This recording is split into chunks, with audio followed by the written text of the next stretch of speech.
folks, how's it going? So I was just getting ready to make myself this blend that I really like for reducing like histamine issues, and I thought, best way to make a video is just record myself doing some shit. So okay, this is like literally one of my favorite blends, and if you're somebody who's dealing with histamine intolerance or you have like really bad allergies, this is something that I think that you're going to want to do. It's pretty simple. You will have to, have a few supplies like the ingredients that I'm using, but I'm pretty sure you're smart enough to do that. Okay, so right off the bat, you are going to need some dried stinging nettle. It won't sting you. Then after she's dried, you can harvest this yourself in the spring, but honestly it dries down to so little. I would just find somewhere that has like affordable bulk nettle leaf. And then you're going to need, I guess I don't have to have a lid on this. Then you're going to need yourself some Chinese Skullcap or baicalensis Skullcap. This is the type of Skullcap where you're using the root, not really the blooms, right? And it doesn't really sedate you like other Skullcaps. This is more about knocking histamines back. Okay, so this is super easy. You're going to need yourself a kitchen scale. Just something to invest in, but I mean they're cheap. I got this at like Wally World like I don't know, like 5 years ago, and it's going strong. And now I know things are more expensive now, but you can probably pick one up for 10-15 bucks and just use it in your kitchen for cooking and stuff. So you got yourself a scale, get yourself a quart jar, tear it out, right, because you're going to be measuring something here. So I wanted to set it to grams at first because I want to weigh out 1 gram of my skullcap root. Now, what's really amazing,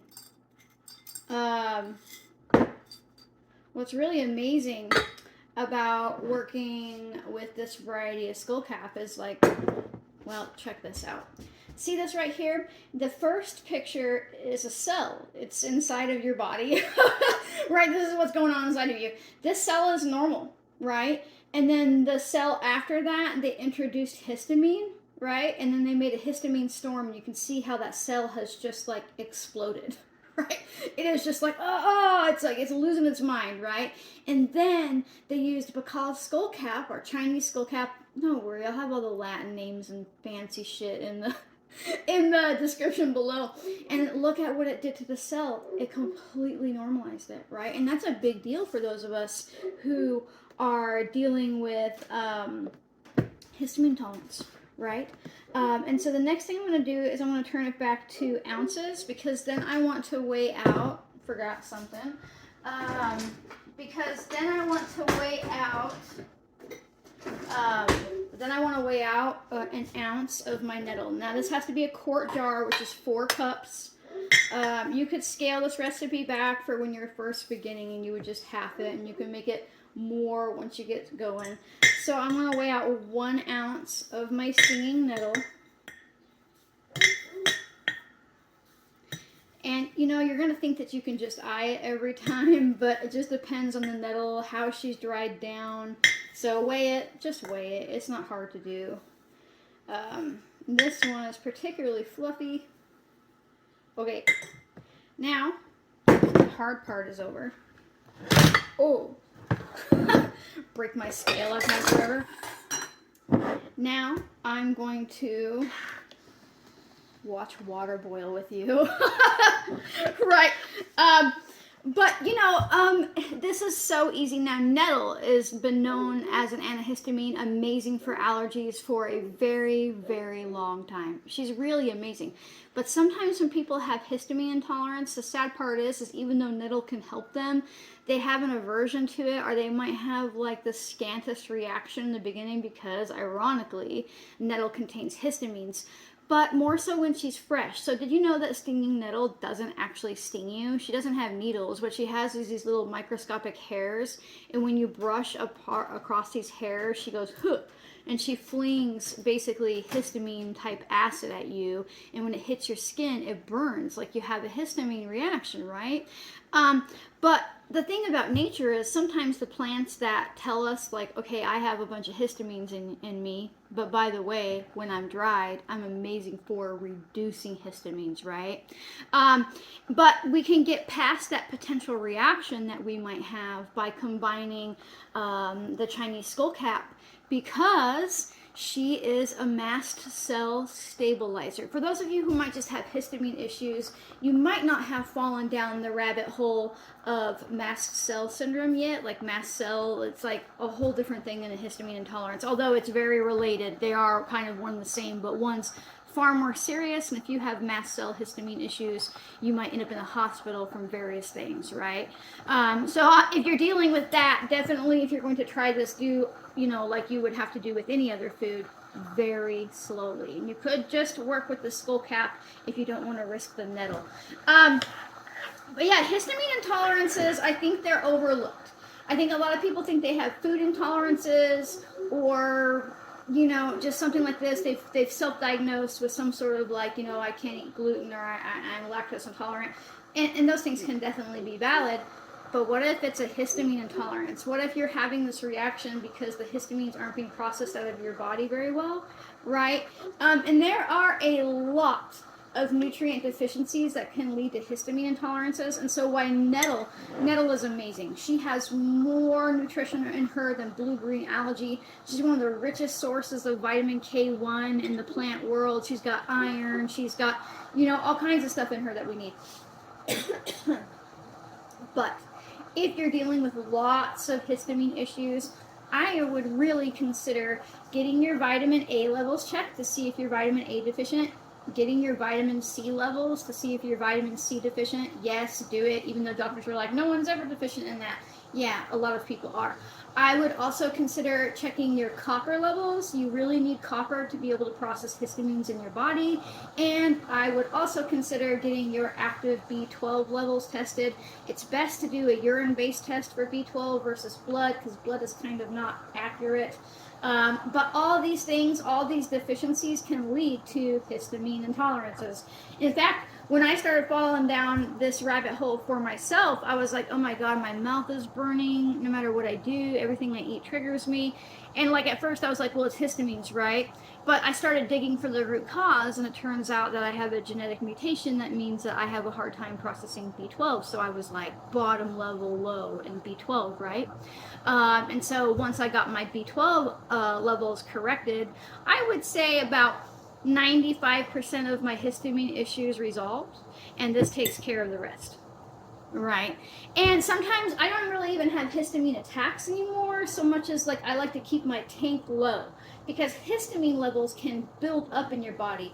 You're feeling fine, you're going about your day, and you're like, oh, I'm feeling great, and then suddenly you eat some like super tasty aged goat cheese or something, and like you have like a histamine storm and you feel horrendous, but you're like, that's weird because I ate that last week and it didn't do it to me. Well, that's because your cup wasn't full yet.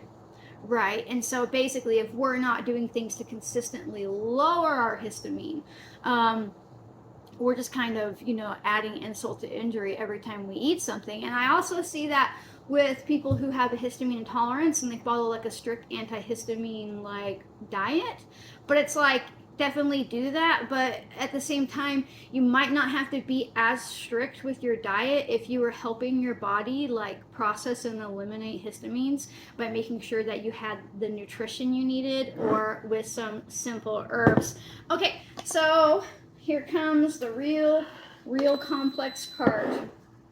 I'm pretty sure you can handle it though. So we've put our nettle in the jar and we've put our skullcap root in the jar, and now we're going to pour boiling water over top. Right, so basically what we're doing is we're making a nourishing herbal infusion of nettle, but we're adding the skullcap, right? I'm always forgetting something, always. We're adding the skullcap. I'm going to make a mess. It always looks like it's full, but if you give her a stir, you'll find that there's more room. So yeah, you know, it's really that easy. You are absolutely smart enough to weigh out, you know, some plants, put them in a jar, pour some water over top, and then we're just going to put a lid on her. You're not gonna shake this, please. First of all, it's too hot to touch because that was boiling water. But if you shake it, it'll go, it'll spray all over you, right? Now you're just gonna let this sit on your counter. Usually I make mine in the morning, and it's 11-ish here, so it's morning adjacent, right? Morning adjacent. And I'm just gonna let this sit until the evening when it's cool, you know, like cool to the touch, and then I'm gonna put it in my fridge overnight. If you're drinking Nettle infusion and you think it tastes horrendous, you haven't let it infuse long enough. And so what happens is you're just getting like the chlorophyll compounds, and when the minerals haven't extracted all the way, it tastes like shit, right? So let this sit for at least, I mean, I wouldn't go less than 12, 24 hours is best, right? So if I put this in the fridge at, you know, I start this at 11 o'clock, I will strain her tomorrow at 11 o'clock in the afternoon-ish, whenever I remember, right? But what's happening is as this water goes from hot to cold, it's acting like a poultice, and it's pulling out all the nutrition and the antihistamine properties and things like that. And so when you're done, what you would do is get something that you can strain through. You might not, I've got a lot of doodads like this over the years that I can make, like I put this inside the jar and then I just strain through it. But you can use a sieve, you can use like a nut milk bag, whatever you need to just take the plant matter out. So you end up with hot jar. So you end up with infusion to drink. Now you'll end up with a little bit more than this. I've been drinking off of her. But it's really that simple. Now, when you're just getting started, I only want you to try like 1/4 cup. Try 1/4 cup, right? If you're a really sensitive person, if you've got huge mast cell issues, maybe try a tablespoon. See how you do. If you do fine, you feel normal throughout the day, maybe try 1/4 more cup in the evening. And you get it and you kind of work your way up. And I'll probably drink about 2 cups a day, and there's about 4 cups in this. You know, I don't really measure. I'm just, you know, filling up a glass. And it really, really helps. And I find this combination more impactful than just stinging Nettle herself. And I love Nettle. I've been advocating for her for years. She is amazing at dealing with histamine issues, allergy issues, all that kind of stuff. Low energy, thyroid support, adrenal support, deeply remineralizing our body. But sometimes we can work with plants in synergy, right? Like Nettle is amazing, right? But so is Chinese Skullcap, right? And together it's like, they're really, really fantastic. So I just thought I'd show you what I was doing this morning. And the most important thing is I really do mean it when I say that you are smart enough to do this. You can get into your kitchen, you can get out onto the land, you can get curious and start helping your body feel a little more comfortable. You can start like bringing these herbs into your diet to help your health. You really are smart enough to do this, and it's so simple. There's no reason to overcomplicate it. Just get curious and get started. So if you would like to support my capacity to teach freely and all this kind of stuff and be a real human and just basically show you what I'm doing at any point in time in my life, consider becoming a member. It's just a way to throw me a couple bucks a month. You do get early access to videos. Like members watched this before non-members did, right? It might have been weeks before this came out. If you can't afford to become a member, because I get it, times are hard and maybe you need to spend your money on, you know, Nettle and things like that, don't even worry about it. Every video I ever make gets posted every weekend, right? It just kind of stacks up. So every weekend a new video comes out no matter what. So it's not a paywall, it's just a little baby time wall, right? And if you can't do that, consider making sure that you like, comment, share, subscribe, turn on notifications. Sharing is super important because it helps other people realize that just like you, they're smart enough to do this too. Helps get my work out there, you know, tells the big bad algorithm that I'm worthwhile. So, you know, even if you can become a member, all that stuff is super helpful. So thanks for watching, folks, and I'll see you next time. Bye.